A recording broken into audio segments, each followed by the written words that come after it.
오늘 주시는 하나님의 말씀은 잠언 28장 19절에서부터 28절까지 말씀입니다. 제가 26절 읽도록 하겠습니다. 자기의 마음을 믿는 자는 미련한 자요 지혜롭게 행하는 자는 구원을 얻을 자니라. 아멘. 오늘 우리가 함께 살펴보려고 하는 말씀 역시 의인과 악인, 미련한 자와 지혜로운 자의 대조를 계속해서 보여주고 있습니다. 그 가운데서도 탐욕으로 마음이 가득한 사람과 선한 눈을 가지고서 이웃을 돌아볼 줄 아는 사람, 이렇게 큰 대조를 이루고 있다라고 보셔도 무방할 내용입니다.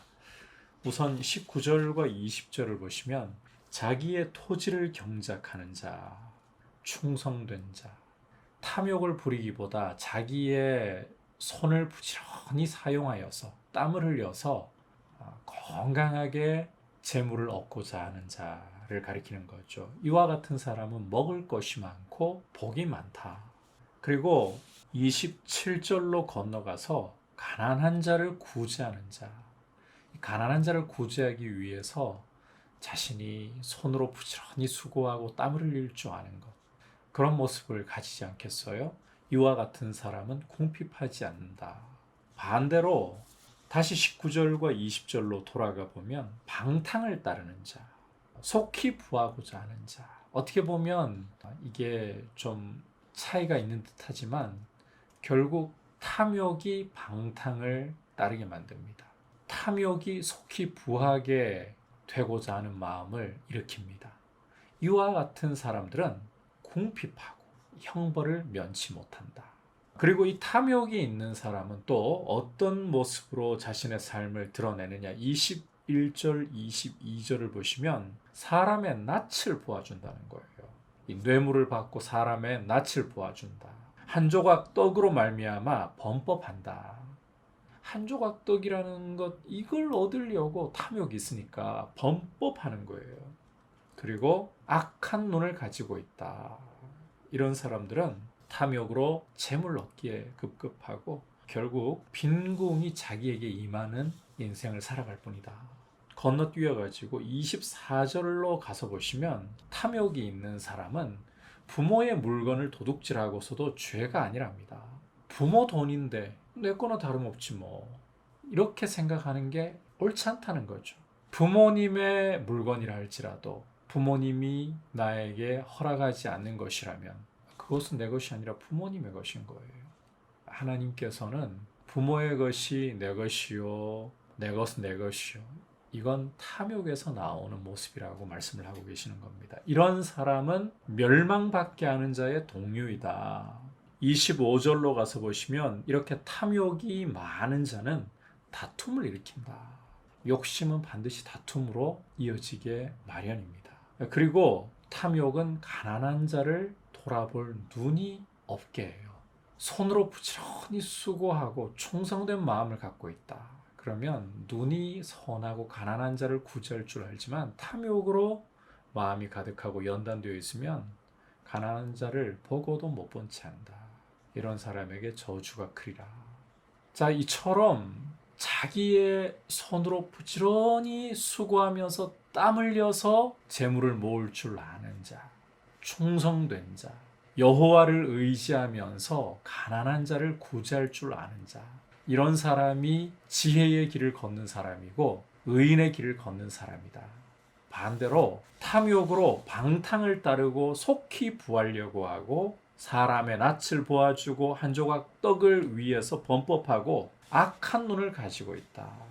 또 부모의 물건을 도둑질하고는 죄가 아니다. 가난한 자를 못 본 채 한다. 이런 사람들은 미련한 자의 길, 악인의 길을 걷는 것이다. 이 사실을 꼭 기억을 해야 합니다. 참 인상적이게도 잠언에서는 하나님을 의지하는 사람의 특징으로 자기의 손을 게으르게 내버려 두지 않고 부지런히 사용해서 땀 흘려 자기 일에 충성할 줄 아는 모습, 그리고 그것을 자기가 독식하는 것이 아니라 나눌 줄 아는 모습을 여호와를 의지하는 모습과 지혜의 모습과 연결시키고 일치시키고 있다. 이 점을 주의해 보는 것이 중요합니다.